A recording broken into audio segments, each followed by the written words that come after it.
If you want to be best in your job, you have to always kind of be peeking around the corner. Or, right? What's over there? Like, what's happening over there? Because when you're in the media business or even in the marketing business, you have to know who your consumer is. And you actually have to be focused on where they're going next. I was with a really great marketing consultant years ago, and we were sitting in a Starbucks. We were talking about Strava, and she said, well, tell me a little bit about your customer base. And it just so happened there were a group of cyclists that were sitting over in a corner having coffee after a ride. And I said, well, see that group of 4 people? That's our target audience right there.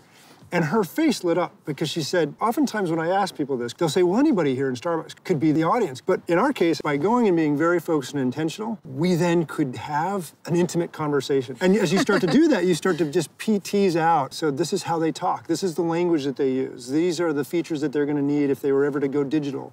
So I think listening comes down to, do you really know who your customer is and who they aren't?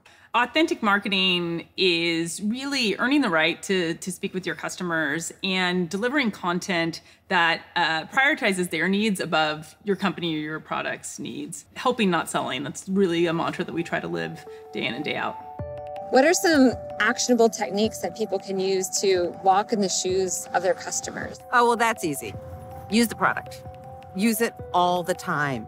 You've shifted your marketing playbook to reach new supporters. Talk to me about what bold, blunt, brief means. Bold, blunt, brief is our commitment to cutting through the noise. Let's get right to what it is that we actually need our audience to do. We have 2 million members across the country. They're getting emails and communications constantly.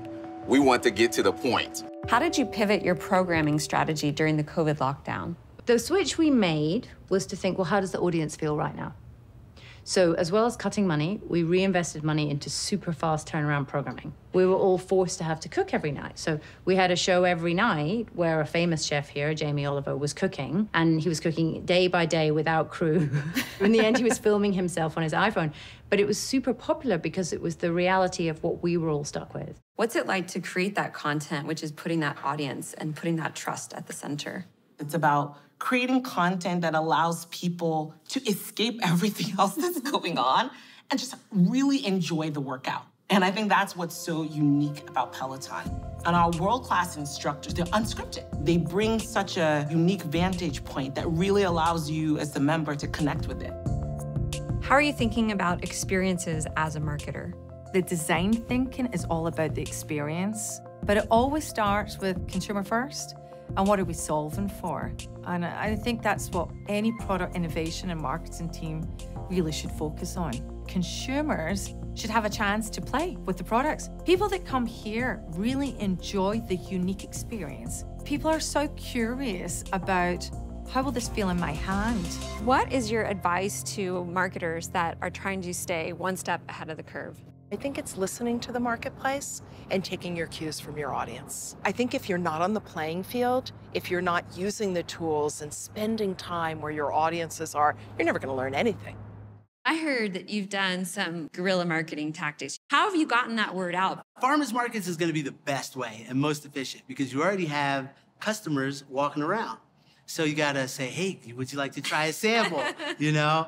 And then they finally try a sample, and then before you know it, and you get them hooked. You get them hooked. How much do you put the customer at the center, then, of everything that you do? With marketing, frankly, I would say with any business, you have to start with the customer. You're meeting somebody's need. And so I remember when the pandemic broke out, you know, a lot of marketers were pulling back and thinking about what they were going to do. For everybody, it was like, you know what, you have to be focused on meeting the need of your customers. That is literally the only thing that matters. And I think for any business, that's where you start. How important is community in all of your marketing and with your customers and with everything you see with the business? Joining Poshmark, I realized, oh my gosh, this business is not just an e-commerce business. There's a whole entire community of people that sell, that survive on Poshmark. Thinking about that customer from the very beginning was something I wanted to make sure that I honored and that I didn't just say, hey, there's probably another 50 million customers somewhere else. But really, how do we continue to cultivate the ones that we have, let them be our best advocates, let them help drive word of mouth? When you started Axios, your goal was to put the audience first. What does that look like in practice? You have to live by it. It's literally the first words of our manifesto, like audience first. Is this really in the best interest of the user? And sometimes that means surrendering short-term profit to make sure that you're serving that user. And our theory has always been, if you do that, people will reward you. They can sniff out a phony. How How much do you think that is important to your brand to be authentic and to have a message? Extremely important. And at least for me, it was just a lot of things kind of came together at the same time. With COVID in the last couple of years and designing and everything coming together, there's so many messages in my brand.